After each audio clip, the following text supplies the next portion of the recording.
Hi friends. Yesterday I visited my niece Julie at Otterbein University, and we were walking around campus and around Westerville, and look what we came across. It's our I Put the I in Kind banner outside the Church of the Messiah. It is so encouraging to me to see Christians uniting under kindness and compassion rather than militant so-called Christian nationalism. Last week, the pastor from Highwater Church near Fredonia stopped by to tell me that they also are doing the campaign for kindness. She saw the signs in our lawn. Even though we concluded our Do Unto Others series, our campaign for kindness is ongoing. We should always do our best to relate to others with kindness, compassion, humility, respect, and love. Love was our focus on Sunday, and today I want to bring the conversation from the realm of politics into the realm of family. Sometimes family members are the hardest people to love. Sally Arnett tells about the difficulty of loving her stepson. These are her words. "If I never saw this kid again, Lord, I wouldn't be sorry," I thought. Tears clouded my eyes as I stood in our laundry room. Clenched in both hands were new jeans and a shirt belonging to my 16-year-old stepson, Brett. The clothing was already destroyed from burn holes and vomit stains after a drunken binge. Exhausted and defeated, I sank to the floor. The clothes were just one more thing Brett had ruined. He had already kicked large holes in his bedroom wall. His bed covers were torn. Numerous windows in our house needed repair due to his breaking in to steal money when he chose to live on the street. Yet none of this could compare to the emotional damage that Brett had inflicted on our once quiet home. I knew that Brett's needs were deep, and I had often prayed for wisdom and love. The second greatest commandment, "You shall love your neighbor as yourself," had taken on new meaning when Brett came to live with us when he was 12 years old. If I were to love my neighbor, was I not to love my own troubled stepson as well? During those 4 years, I had dealt with Brett as patiently as possible, but inside I was churning.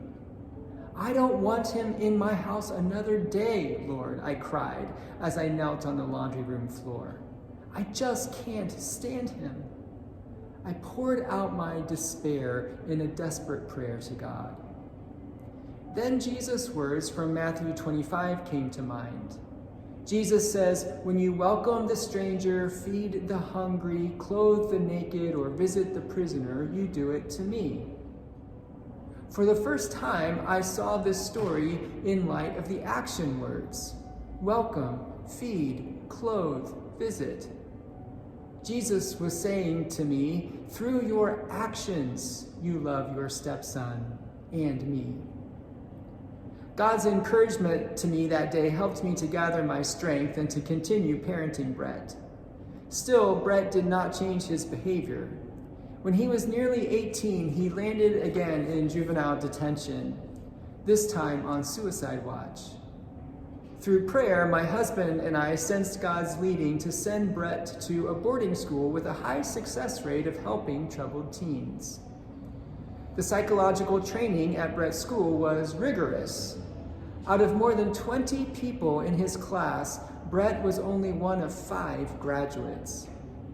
At the graduation ceremony, the graduates stood one by one to thank those who had helped them. Each graduate held a long-stemmed white rosebud to give to the person who had meant the most to him or her.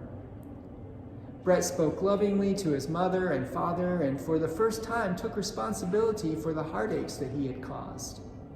And finally, Brett spoke to me.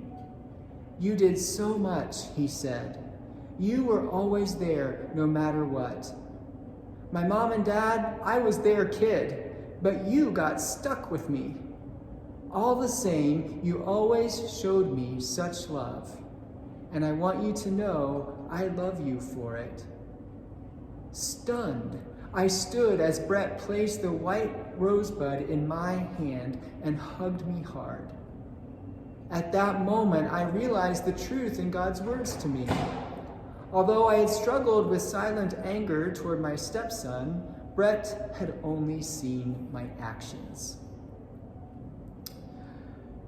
Love is not a feeling.